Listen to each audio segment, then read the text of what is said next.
welcome back to day 2 of the Data for Good Festival. It's so wonderful to see everyone coming in and joining us this morning, and already some chat on the event space chat, which is wonderful.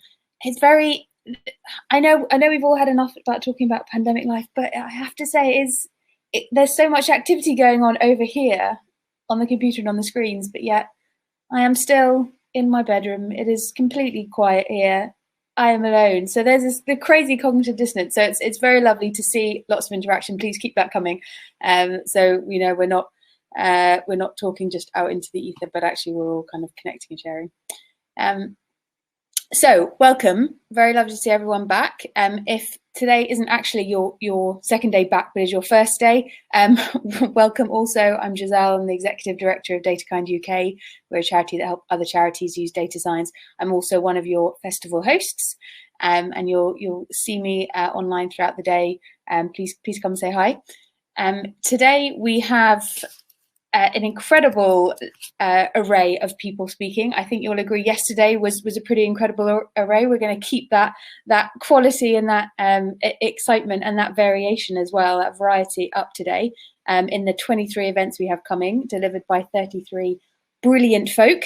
I'm going to go through what some of those events are very quickly, but before I do, just a few thank yous, a few hop-in housekeepings.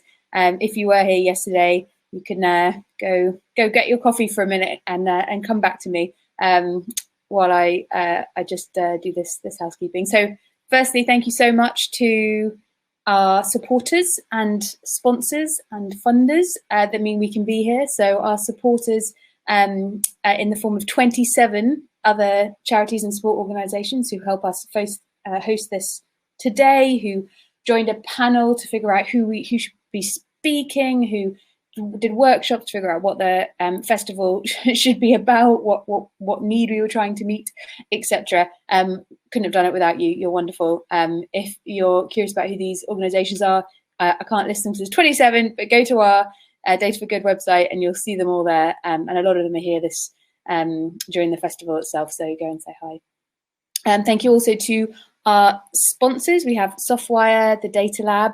Up in Scotland, we have Teradata and we have Sale Databank, all giving us wonderful support to make this happen. And of course, to Esme Fairbairn Foundation, many of you all know they're a wonderful grant maker and been supporting this festival for a year now, enabling us to get off the ground. So thank you so much. And then thank you to you all for being here. This is for you. I hope you'll have a wonderful day. I do recommend that you, if you can, turn off whatever pings in the background, whatever distractions come up. If they're your kids, then maybe you're less able to turn off those forms of distraction than others. But if you can, take some time out, focus on the wonderful content that's being brought to you, and have some time to develop your skills and experience and knowledge of using data in the social sector with us today. If you haven't used Wonderful Hop-In before, firstly, welcome and congratulations, you got here. We're glad you did. So the main thing to say about Hop-In is use this bar on the left-hand side. If your screen's small and you can't see it, then click on the swirly blue icon and it should expand. There's a bar that should say things like reception, stage, sessions, etc. That is where you can navigate to all these different spaces, as in a real conference. I mean, this is real, but as in our in-person counterparts, we've got different locations for different things. You're on the stage right now. We've got a lot of sessions taking place in the sessions tab, of course. We've got networking going on in networking. That's been open this morning. Thanks to everyone who came. It was fun. That will also be open in breaks and lunchtime as well. And it's a great innovation to replicate the coffee queue chats that you have. It's short, so you'll be assigned for 3 minutes and then kicked out again, which I quite like. It kind of keeps things dynamic, takes the pressure off. So join us for a bit of networking. And then you'll also see an expo button there. There's some booths from various festival partners and sponsors. So go and have a chat with whoever is around in those booths. As in an in real life conference, we want to see who's around. For that, switch from the left-hand side of your screen to the right-hand side, and you'll see a list where it says people, and click on that, have a look who's there. You can click on people's names to DM them or to request a video call as well. So please do connect with each other. The two names you want to keep in mind if you have any technical issues, you want to connect with Sophie Flanagan and Claire Nicholson. So that's Sophie Flanagan, Claire Nicholson. Find them in the list if you've got any issues. Click them and have a bit of a chat and they will come to your aid. And then probably last bit of housekeeping is that we are, of course, being social. So that's includes within the festival, but also online outside of it as well. So tweet about us. We've got a Twitter, Data4GoodFest handle and hashtag, and share the news of what you're learning. All our talks are presented by people who know that the content will be shared, so feel free to do so. So what's on today? So many things. I'm very excited. We are starting the day in a couple of minutes with the wonderful Jason Foster.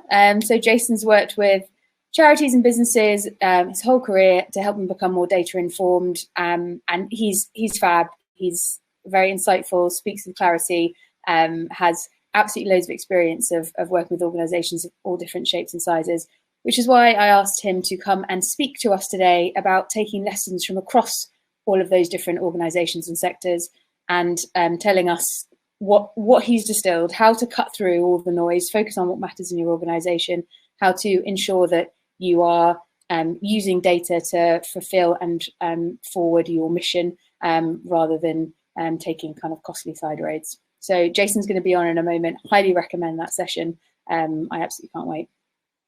Other things we've got going on through today are our various 23 sessions. So we've got some charities sharing their stories. We've got the wonderful Turn to Us talking about how they changed up their approach to data in the pandemic. We have Teach First. You might have seen them yesterday. They are back, double presenting to talk about their CRM transformation. So if CRM's your thing, you want to go to that.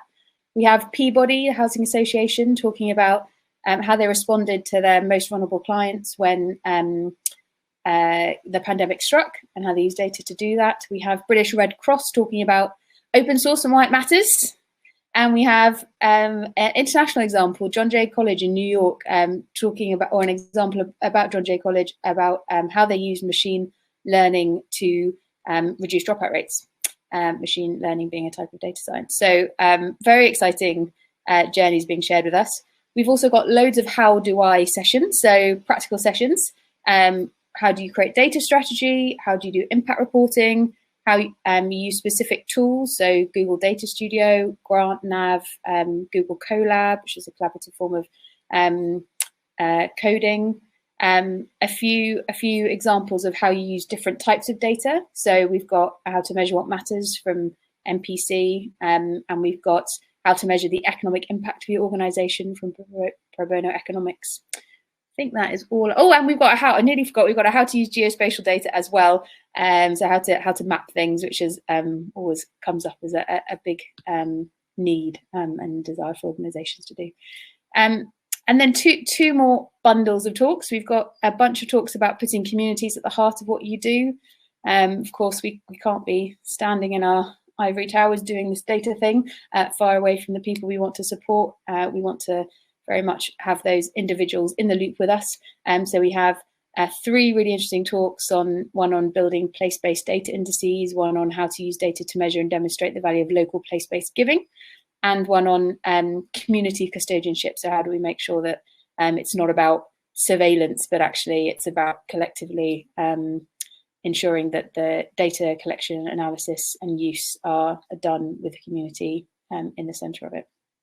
And then some thoughtful sessions on wider sector stuff. So looking out from our individual organisations, how do we want to kind of collectively support data use in the sector and think about it in a bit of a different way. So some quite forward-thinking sessions from Esme Fairbairn Foundation on kind of how do we use evidence in charitable giving better than we've done so far. It's been a while that philanthropy has existed, and we're still kind of stuck on some old ways of doing things. How do we move on? I'll be talking more about the Data Collective, which is a community of social sector data folk. It's a pilot we've run for the last few months, and I'll talk about what we've learned so far.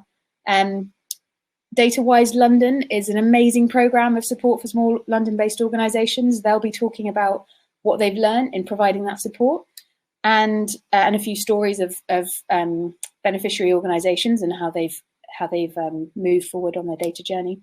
And lastly, but definitely not least, we have the wonderful Data Orchard talking about their data maturity state of the sector. So after doing 600 data maturity assessments, they're going to tell us what that says. So there'll be a big reveal, we hope, today. And then we'll wrap up the day with a fireside chat. So we will reflect on some of the content from the day. If you have anything you want to include in that, reflections you want to be kind of amplified and discussed with the whole festival, just stick them in the chat, DM me, and we'll make sure they're included. That's going to be chaired by the wonderful Lindsay McDonald of Street League. And of course, as with yesterday, we'll be announcing prize winners for interactivity. So if you do a lot of networking, if you do a lot of expo visits, if you do a lot of chatting, you will find yourself with either a data book or some data stash. We've got some wonderful Data for Good t-shirts, courtesy of DataKind, and you can choose your prize of choice. So get typing, get interacting, and we'll announce those winners at the end of the day. One question actually we did get yesterday a lot that I just wanted to reiterate here is about recordings. So we've got various stuff happening at any given moment, which unfortunately means we can't all be in all the sessions at one time, but we can watch them all because they're all being recorded and they will be sent out to you probably late next week by the time we get everything polished. So you will have everything delivered right to your inbox and can rewatch it all. Right, I think that's everything from me. I am now going to, with great admiration and excitement, hand over to the wonderful Jason Foster for his keynote, Connect the Dots Between Data and Your Mission. Thank you very much, Jason. Great, thanks very much.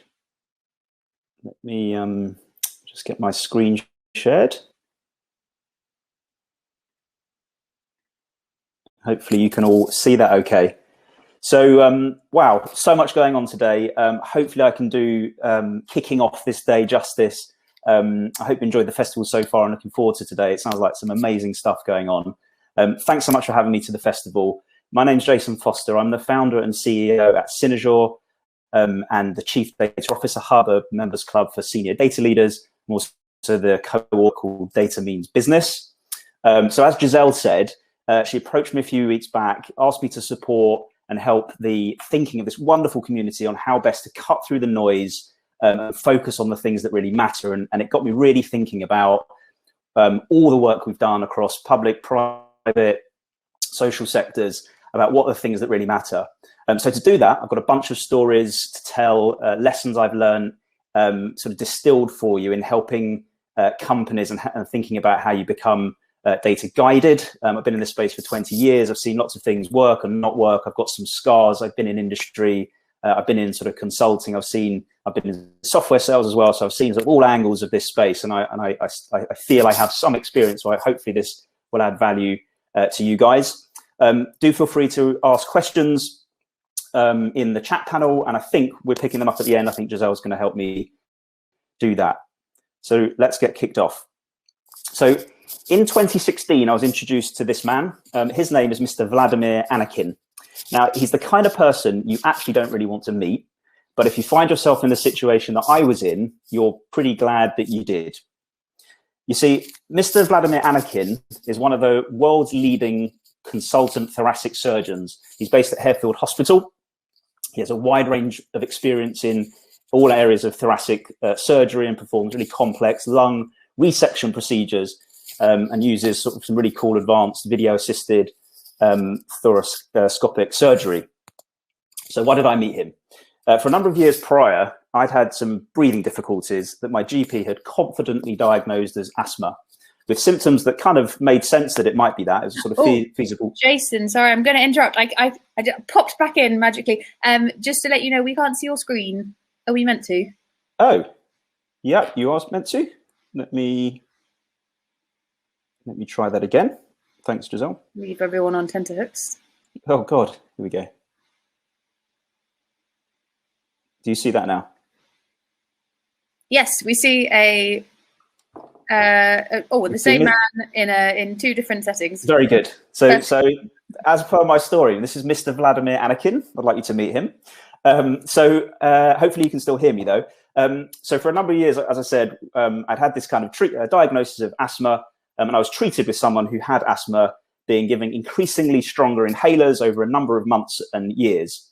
The problem was nothing was working, and it was getting more and more frustrating and sort of frankly quite worrying. That was alongside of sort of pretty stressful job, very challenging environment, bringing up a couple of kids, family life and everything else that life throws at you. And finally, after a couple of years, I got referred to a specialist who quickly identified that it was pretty unlikely that it was asthma, given the data that they had about me from my GP, and therefore wanted me to have a bronchoscopy that allowed them to put a camera into my lungs and see what was going on for real. So what they found during that procedure was a growth known as a carcinoid tumor. It was the size of a kind of sort of table tennis ping pong ball on my right lung. After they broke this horrendous news, I was informed that my case was going to be discussed quickly. I was of an age where they just wanted to get on it quickly, and sent to the thoracic review board for a discussion on how best to handle it. And you can imagine my delight being told I was an agenda item at a team meeting, given how often team meetings get run. However, days later, I was told that I was going to be moved to the care of Mr. Anakin, who I just showed. And actually, my first thought was that there was a small amount of cool being treated by a person with a namesake of someone who later becomes Darth Vader in the Star Wars movies. But that's by the by. But within another few days, I was meeting Mr. Anakin for the first time, and was informed that he has this special clinical and scientific interest in a method known as cryosurgery, which is an approach pioneered to significantly improve the quality of life, prolong survival rates in patients, and these sorts of things. And also the biggest deal is that it allows for tumors to be treated without the need for major surgery, which is obviously a big plus. So I had a number of these cryosurgery sessions over the course of a couple of months, and it was successful. It was hugely successful. It removed the tumor, removed the growth, no more visible growth, and my breathing had massively improved, which was awesome. And it felt like such a brilliant success. And I went back to Mr. Anakin full of joys. And what Mr. Anakin told me was that he couldn't guarantee that there was no chance that the tumor would grow back, if it would grow back, when it would grow back, how likely it would, how quickly it would, or if it would grow back at all. So cryotherapy had done its job in removing the tumor and helping my breathing, but it couldn't do anything more to prevent any future problems happening. So I was given an awesome choice. Option one was to go back to normal, crack on with my life.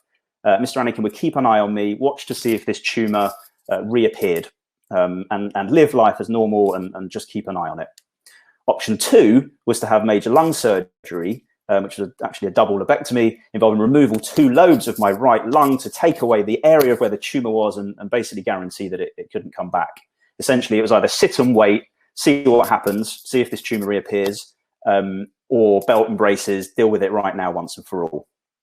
So as you can imagine, a pretty nightmare set of decisions to make.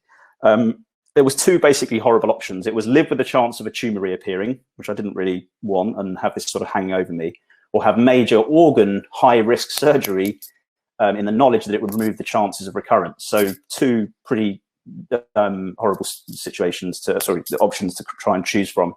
And you'll be pleased to know this has a lighter ending, given that I'm sat here today talking to you, telling you this story. But my wife and I went away, discussed, agonized, sought advice, spoke to my closest friends and family, and eventually we looked at each scenario, and knowing that it had as many downsides as it is upsides, we just went back to Mr. Anakin for a final time to sort of talk it through and discuss what to do. Now, in that session, Mr. Anakin drew me this graph.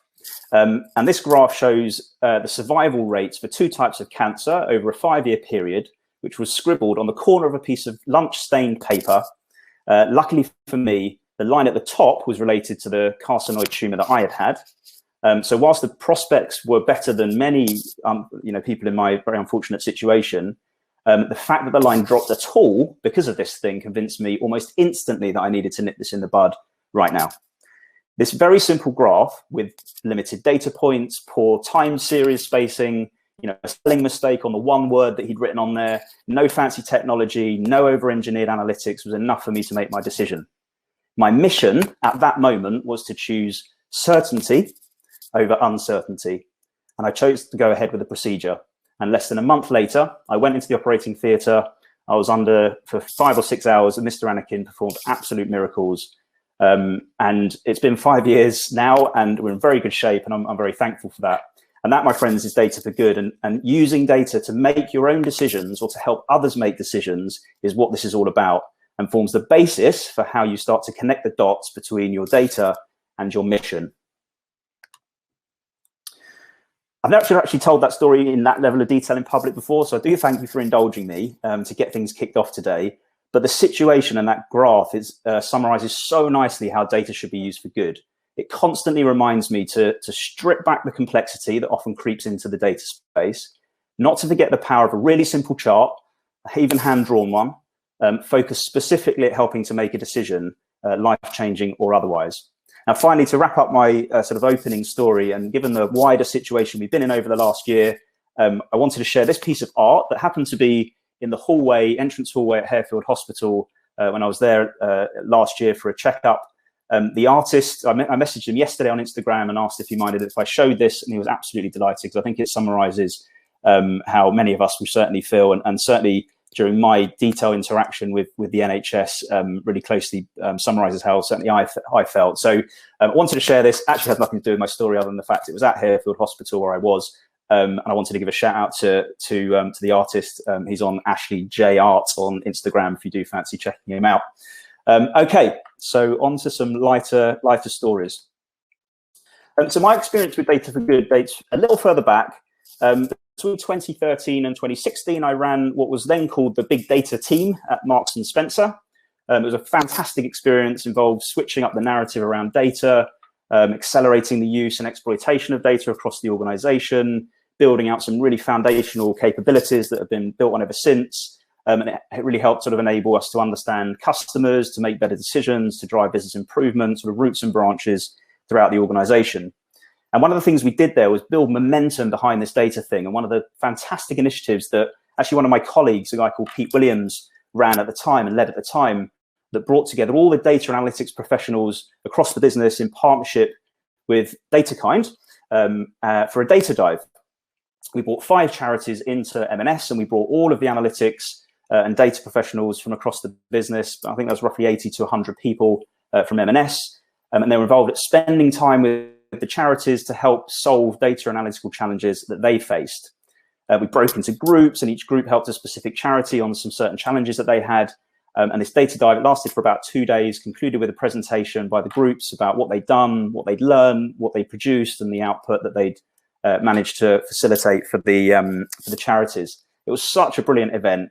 It helped bring together data professionals from around the business. There was spirit and momentum behind the strategy that we had, the data strategy that we had to drive data into the heart of the business. It caught the attention at the highest levels of the organization. And best of all, it brought some brilliant brains together to help some challenges that ultimately help the charities progress in some way.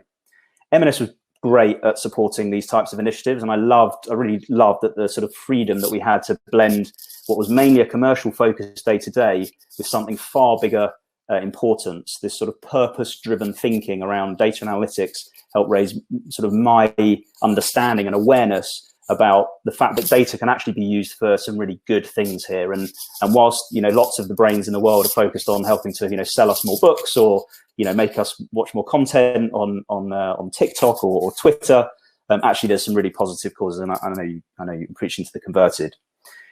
I also played a part actually in launching M&S loyalty program Sparks. And one of the features I'm most proud of at that was the introduction of being able to nominate a charity that M&S would donate to every time that you shopped. So every time you scanned your Sparks card, they would donate some money to the charity that you'd chosen. And since its inception, M&S has raised close to £10 million for a whole bunch of charities, which is epic.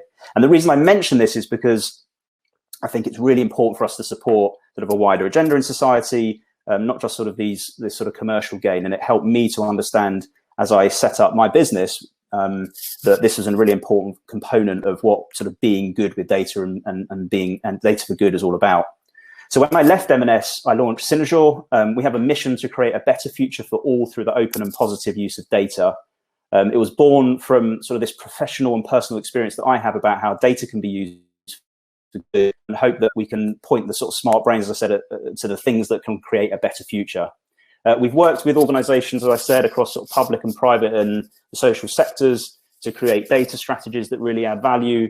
We're keen that data is open and available for everyone to use, that it's put to positive use, and whether that's actually charity or even large corporate, positive use of data is what this is about. And I hope actually people that are at this festival aren't just from sort of social sector, but I think there's a lot to learn in corporate about positive ways of maximizing data.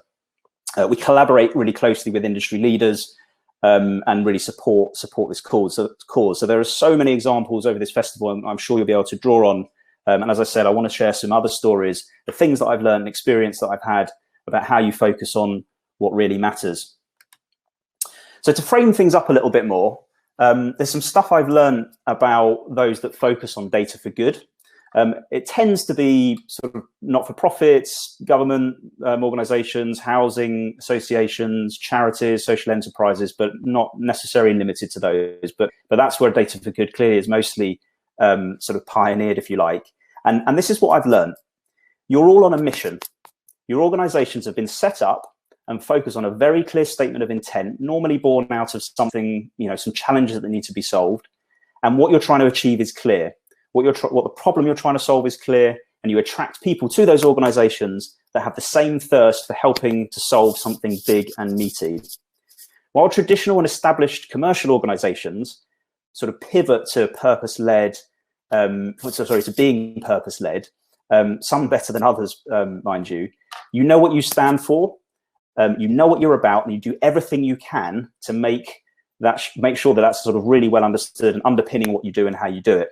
You're rightly conscious about every pound that you spend, and that goes towards your mission, and conscious that you get really good return from the investments that you make.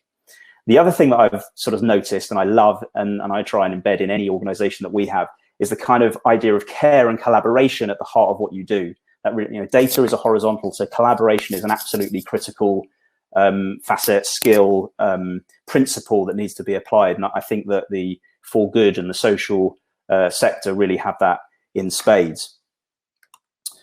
Let me tell you this is your superpower. So we can talk about data all the time, and I'm going to explain a little bit about how I think about how we maximize this superpower, but this is your superpower. While others outside of the social sector bring in sort of marketing agencies and change management consultants to work out sort of what their purpose is, educate them on building caring and collaborative teams, building business cases for strong returns, culturally, you guys tend to have this sorted in spades already. Even if you don't feel it's executed well, it's in your personality, it's sort of in your DNA, it's your culture. And I absolutely love this. And while many people in this sector look externally to the private sector of how to improve, and Giselle asked me to kind of bring that experience to the table, which I will do, I think this is your superpower and what the private sector should be learning from you. And it's the heart of building an organization that's guided by data. And the most effective way of connecting the dots between data and your mission is using this superpower to maximum effect. Data, in reality, can be really hard. It can be hard to know what to do. It can be hard to know where to go. It can be hard to know what to think about, what technology to purchase, which technology vendor to answer the phone to. It's hard to know which problems to solve, who you should hire, all these sorts of challenges that make it quite difficult, can be frankly confusing about which sort of direction to take and how to deploy your strategy. This isn't just the case in sort of social and the for good sector. Actually, this is a common challenge for many. Many organizations have these difficulties, and it's where we help most is unpick that journey and help solve and answer those questions. And because of all this, you can therefore be quite forgiven for worrying about things like, making missteps, looking at the wrong technology, buying the wrong technology, investing in the wrong things, recruiting the wrong mix of people to help you deliver on your sort of data agenda. There's also this kind of element of FOMO, fear of missing out, that can creep in. I'm sure if you were here yesterday and as you watch sessions today, you'll be watching someone present about what they've done and looking on in agony, wanting to be able to do the things that they're doing and that they've done.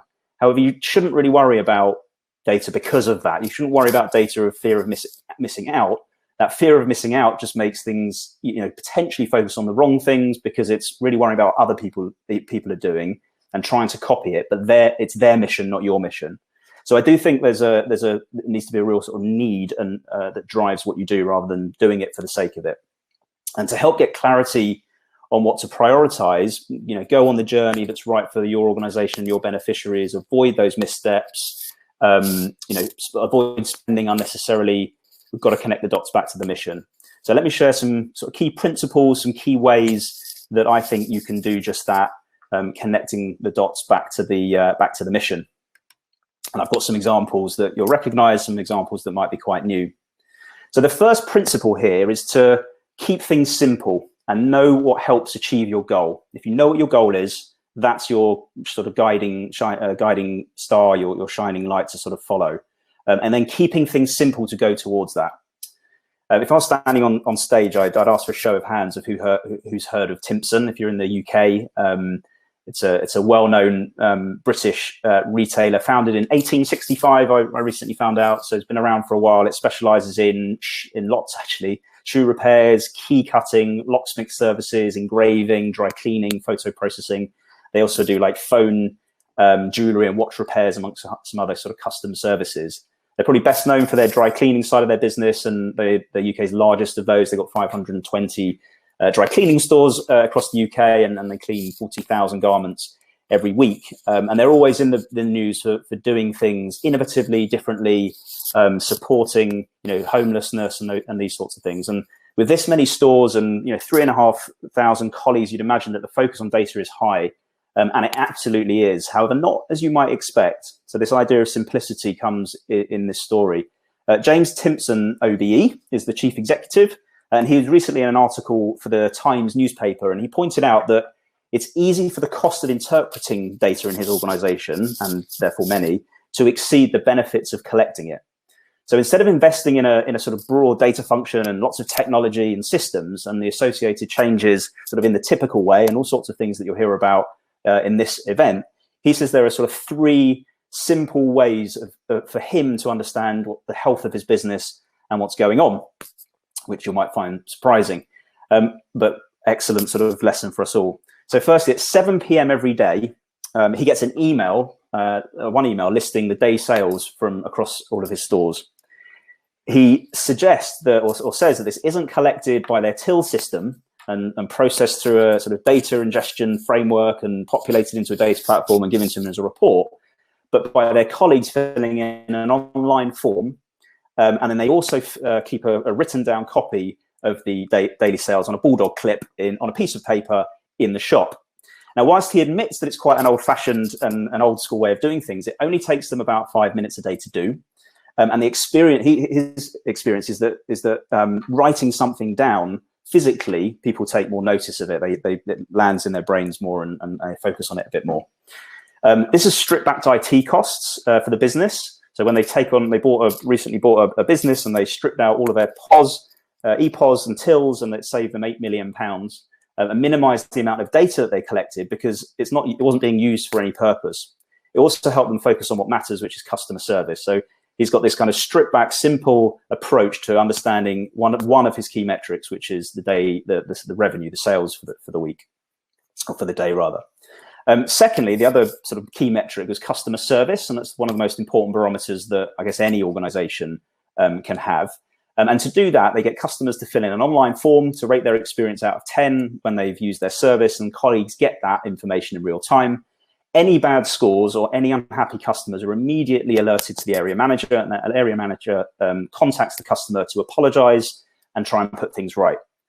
So the simple focus, and that's just one number, the simple focus on a single metric that they keep an eye on, and it improves year on year because of this absolute focus on what matters in this instance, which is customer service.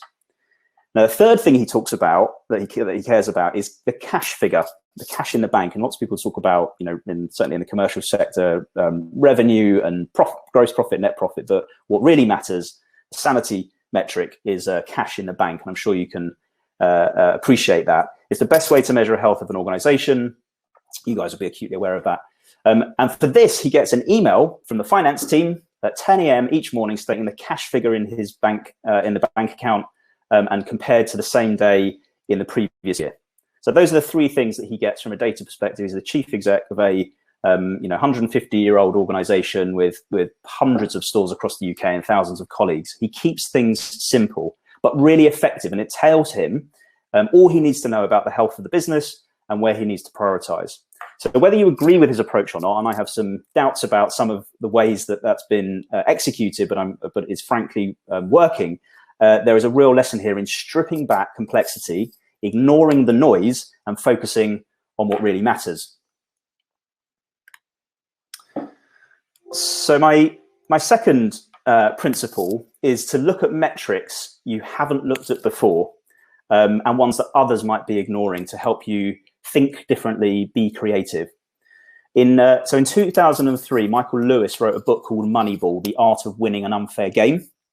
That story was turned into a film. Brad Pitt was in it in 2011. Great film for anyone in the data industry. If you haven't watched it, I watch it now and again. It reminds me of some sort of all the anecdotes and stories that I see in business. But this film and the book are great in helping us to understand the use of data in sport, but how it can be applied in business. But in this book, Lewis recounts how Billy Beane, who is the general manager of Oakland Athletics baseball team, and it changed the sport of baseball forever by using an analytical, or the first people to use an analytical and data-guided approach to their decision-making, and specifically in the way that they selected and bought players. So Beane had this hypothesis that the methods that were in play already by all the other really successful teams about buying, selling, selecting players, sort of through this collective wisdom of all the insiders within the baseball fraternity, the players, the managers, the coaches, the scouts, was fundamentally flawed. And he was thinking that the measures that they were all using to typically gauge the qualities of players and therefore put a price tag on them, things like, if you know baseball, stolen bases, runs batted, batting average, those sorts of things, weren't relevant in the modern game.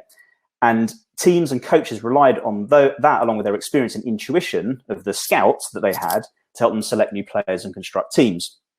The other big factor in Beane's sort of thinking was that they were actually a really underperforming team. The much bigger clubs like the New York Yankees were winning, year after year, getting into the playoffs, and they just weren't able to compete. They had much bigger budgets. They couldn't compete in the market for buying players. So Beane had to look at things differently to try and compete. And what he did was devise a new set of measures to assess the performance of players, which was far more analytics and evidence-based than had been used before, and was different to what everyone else was using. And he used measures like base percentage and slugging percentage, as he thought they were better indicators for success compared to the traditional metrics that were being used. And if you put the right mix of people with those metrics, positive metrics together on the field, he could have a really successful team.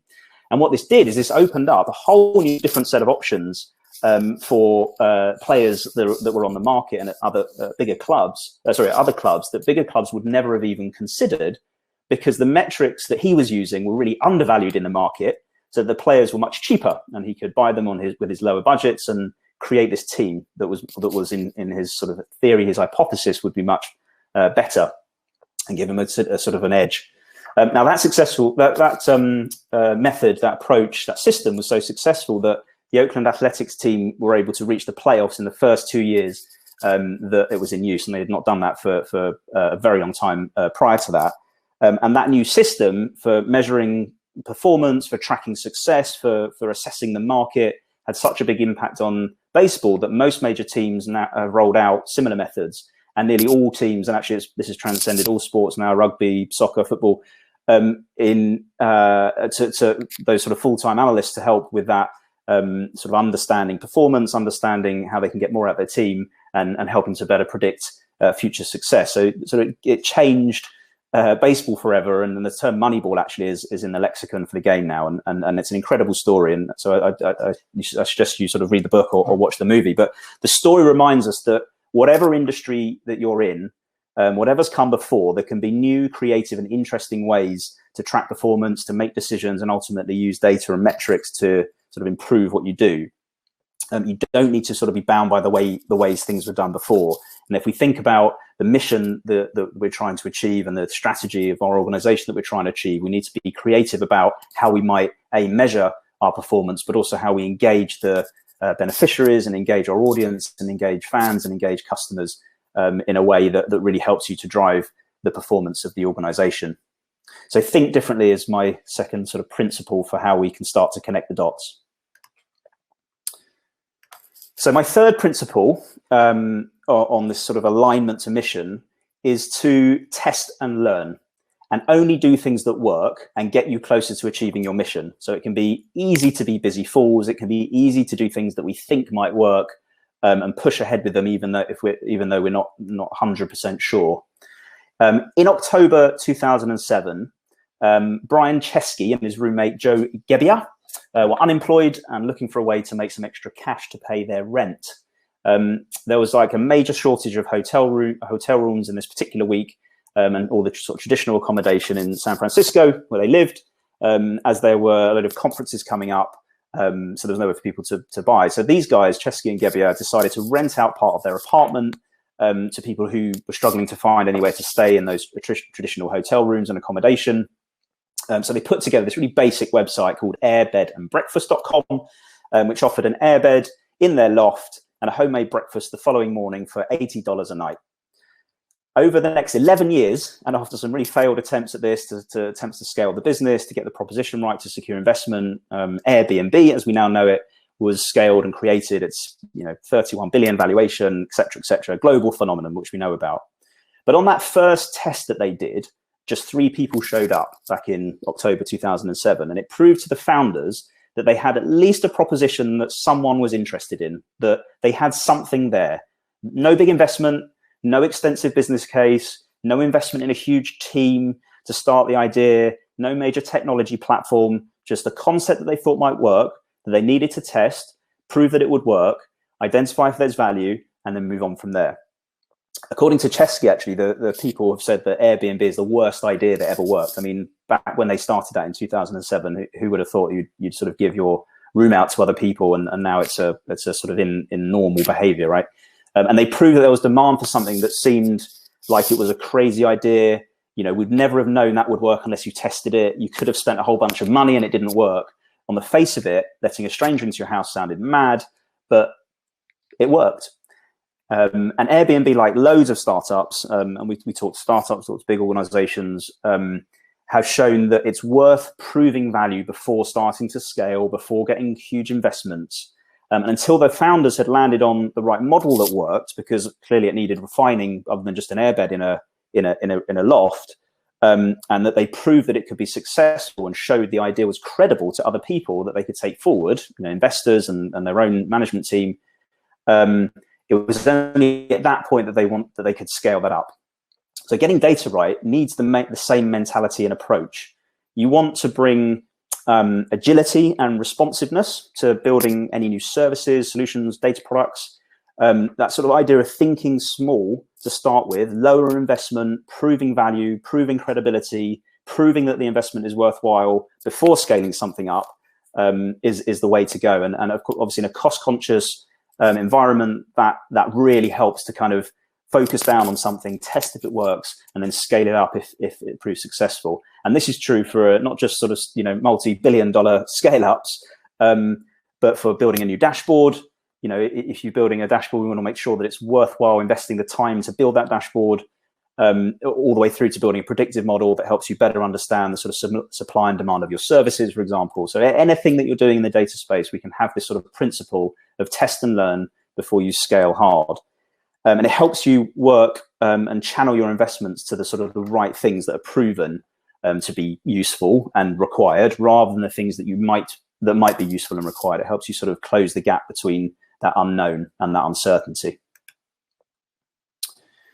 So next up is focusing on delivering value. Now, this often makes, when you say it out loud, it sounds obvious, but we have this methodology actually that acts as a way to plan and execute your data strategy. I think there's some other sessions from other organizations that are talking about their approach to this also. But we have this approach. It's called the 6 pillars of a data strategy, and it covers understanding where you're trying to get to and what you're trying to achieve, which I'll come back to. It talks about the capabilities that you need, so the people, the organizational structure, the cultural norms that you need to be a data-guided organization, the operating model, the technology and the architecture, your data governance, your data management, and then the plan, the roadmap of how you deliver the value and build out those capabilities. And when we go into many organizations that has a data strategy already that looks like this or something else, but are struggling to either get it approved or get people to buy into it or get value out of one that's already in flight, it's because they fail to think about the vision for data and the value that data can provide. They haven't linked the data work and the capabilities back to the value that it would deliver. So this is the single most important pillar of a strategy. Whether there are 6 pillars or anything else, this is the single most important pillar of a data strategy. It's where you link everything you do back to the value or the use cases that data will deliver, and importantly, how that links back to the aims, objectives, strategy, mission of the organization as a whole. So in sort of practical terms, it involves identifying use cases, raising money from members, getting grants, running your services, connecting the right people to the right services, understanding engagement with your proposition or the events that you put on or the marketing that you send out, giving money, making sure the money's going to the right place, assessing attendance at events, assessing impact, importantly, of the work, or maybe simply measuring performance, your key performance indicators, your objectives, key results, your OKRs. So this pillar is the most important pillar, and it really helps us to start identifying why we're trying to achieve something, what value it delivers, what's the size of the prize is a term I often use. And it's a thing that really helps people to start understanding what this data thing is all about and what value it's going to deliver to the organization. Similarly, on the same sort of theme, focusing on value, if you've heard of Simon Sinek, he's a famous management and sort of culture internal performance management guru. He talks about the golden circle, and at the heart of that golden circle is the why. It's the why you do something that's so much more important than the how and the what. And if we can get the why that we're doing something, the vision and value and use cases and size of the prize right, everything else can follow. And remember, as I said at the sort of earlier on, this is your superpower. Focus not only on sort of developing capabilities like data platforms and data science and getting data privacy right and all these other great things that need to happen, all the other capabilities you need to have in place, but align to the why, the vision, the use cases that genuinely add value to you and your mission. I mentioned earlier, I see organizations who focus on data for good and are genuinely purpose-led should culturally find this more straightforward, fun, even inspiring than many others do. You get to talk about, excuse me, what you're trying to achieve as an organization and how data can help you achieve that. It's sort of win-win all round. So my sort of plea to you is don't forget your superpower of being aligned to a mission. Choose what you do with data, align back to that mission, and everything else falls from there. Now, moving to my penultimate principle, telling stories that connect back to your mission. Now, I like this one a lot, and you would have noticed I've told a few stories. Hopefully, that's helped to get you think about the kind of the ways you can connect the dots and think about data a little bit differently than maybe you have done in the past. And much is said in the industry actually about sort of storytelling as a skill that's needed. The ability to tell stories with data, the ability to tell stories internally within organizations. And I'm a huge believer in that. Imagine the scenario that, I guess, to sort of help frame this, that you reach out to a well-known philanthropist to engage in dialogue, looking for donations now and in years to come. And you turn up to that meeting without articulating the problem you're looking to solve, who you're helping, how you helped previously, stories of people in need that you've helped directly, that you've directly impacted maybe, and helped change their world. You just explain that you're a charity and you need money to help deliver your cause. Now, an extreme example, I'm sure that doesn't happen in that way, but to paint the picture. Now imagine the same meeting and you turned up with a really well-presented story about the challenges that your organization supports, how big an issue it is to the world, a story about the lives that you've impacted by previous investments and work that's been done, a clear story about the specific ways in which money, products, services are going to be channeled to those people in need and the difference it will make. That's adding the story to that mix clearly makes it more compelling. Now, data helps you tell that story. Data lets you learn in preparation to tell the story. And if I go back to my example of Mr. Anakin and his hand-drawn chart, that's years of research, years of data, years of storytelling, years of tests, years of people with health problems, years of survival, years of challenge, and in one very simple chart could help tell a story that brings all that together. Data helps back up the kind of the human emotive part of the story. So if we just go with facts and figures, it can be quite dry and functional, but it can come together really nicely with an emotive story that helps to sort of land the message. So the story isn't about the data, but the data is used to create a compelling story. And as I said, Mr. Anakin told me this story about survival rates, and it helped me make the right decision ultimately for me. And this is a really important skill to get right, and one that helps you, again, connect the dots between data and your mission. So finally, it brings me to something that sort of brings everything together, really. Everything you do, and it links a little bit back to thinking a bit like Airbnb did in the early days about being iterative. You want to think big, you want to think longer term, mid and longer term, but you want to start small, iterate and grow. And through my experience and my organization's experience of working with lots of people and teams and organizations in many sectors, we've crafted this level up framework to help people understand where they are and plan their journey that they need to go on. It's called the level up framework, as I said, and regardless of where you are, where you want to get to, the stages that you are and all that sort of thing, it can signpost what you're looking to achieve at each stage of that journey and where the sort of you go in the next stages. It's also designed on the premise that you should only build capability and invest further once you've achieved the outcomes of the previous stage and prove that you can sort of build on something and not just sort of forge ahead for no purpose. And we found that with our customers and feedback from others that have used it, working through their strategy with this lens makes it kind of less daunting, gives sort of greater clarity, breaks down the plan into manageable chunks, which is important, and gives them confidence to invest at the right time, at the right pace, on the right things. So it starts with establishing the agenda with a strong data strategy and building buy-in for that data strategy.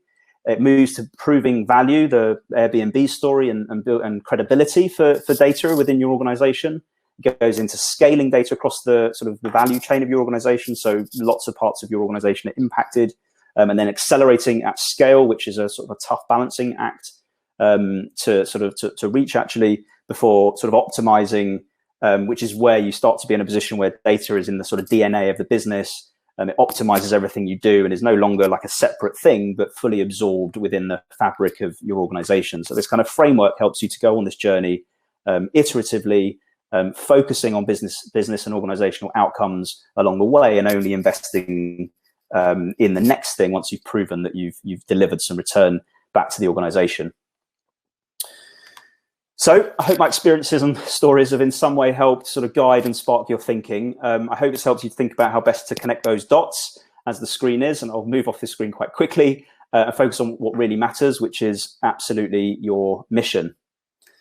I've been Jason Foster, the founder and CEO of Synergure, the data strategy company that helps create data-guided organizations. I really want to thank particularly Giselle, who asked me to present, and Data for Good Festival for inviting me to talk to you today. Such a brilliant event. If you'd like to get under the hood of this topic and these ideas that I've put forward today, then grab a copy of my my book, which was recently out 6-8 weeks ago on Amazon in paperback or Kindle. I host a podcast called Hub and Spoken. It's on all the podcast platforms. I interview a bunch of great guests and provide my own thoughts, views, best practices, the kind of ideas I've talked about today. And if you prefer watching stuff rather than listening or reading, then check us out on the Synergure YouTube channel. So thank you, and I hope you enjoy the rest of the event.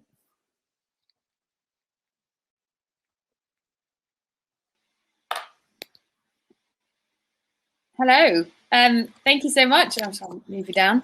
That was ace, Jason. Thank you. We've got loads of very, very positive comments in the stage chat, and people saying thank you for the various bits you've said, and also the resources and approaches you've pointed to. I am going to start on our Q&A. If you do have suggestions, folks, for questions you'd like asked, please do put them in the Q&A. I think there's been a few in the chat, but I've all kind of scrolled away. So please re-add them in the Q&A and then upvote others as well. For now, Jason, I'm going to start with A question from Ros Tomasu. Hi, Jason. Loving the tips.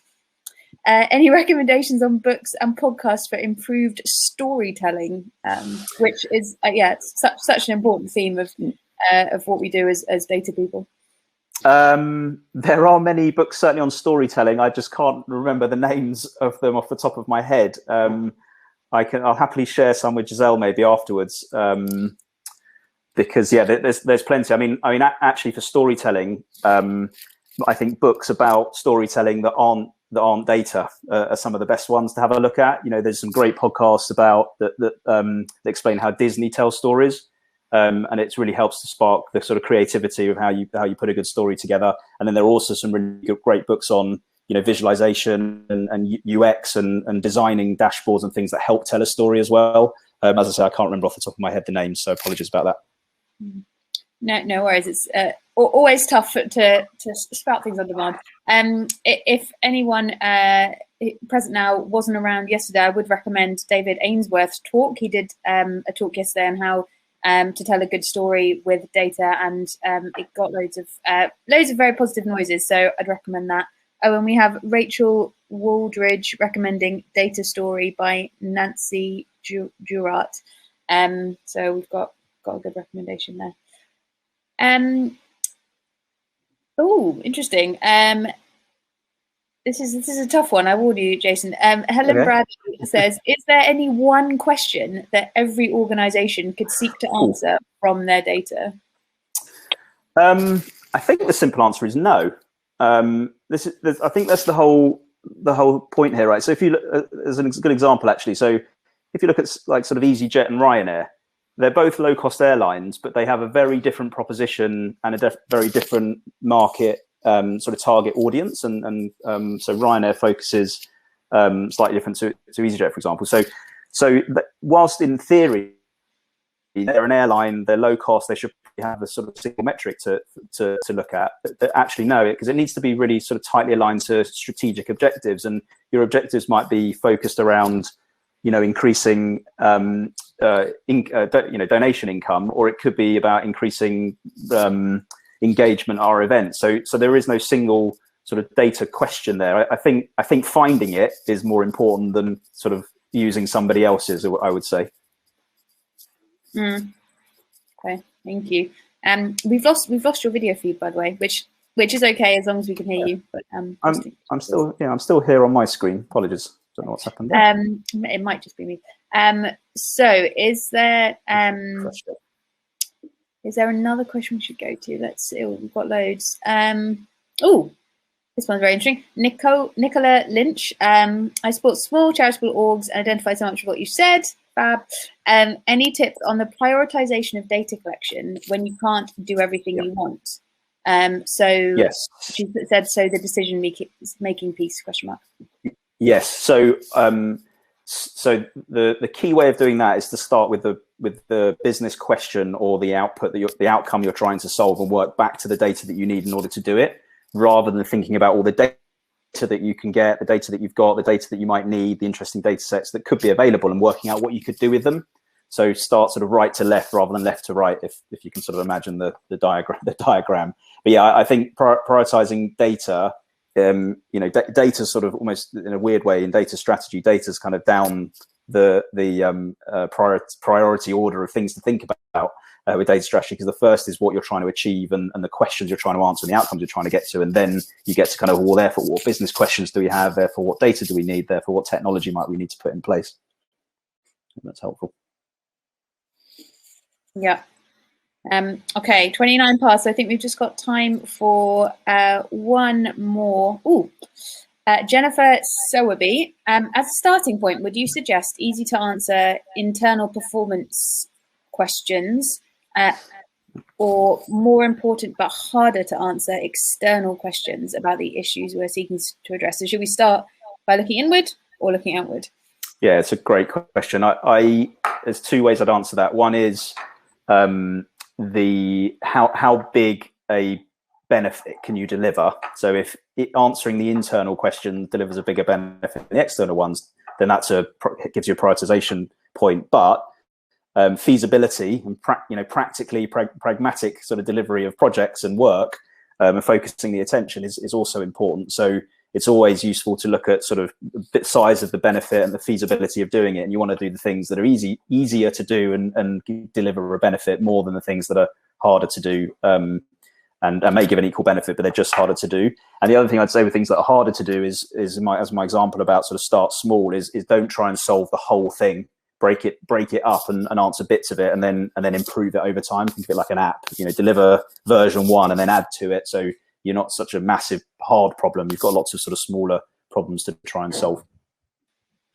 Yeah, that definitely resonates. Okay, we are out of time, so I'm going to have to stop there. I definitely recommend to everyone to have a look at the stage chat, because we've got a amazing list of kind of storytelling and communication resources that you've all been sharing. I'm enjoying Understanding Comics, the Invisible Art, to Stephen King, to Pixar's storytelling rules, and of course a link to your podcast, Jason, which we're looking forward to, This American Life. So yeah, absolutely loads of great examples. I can't beat those either, so really good. Well, always better for the multiple minds than one. There we go. So thank you so much, Jason. Absolutely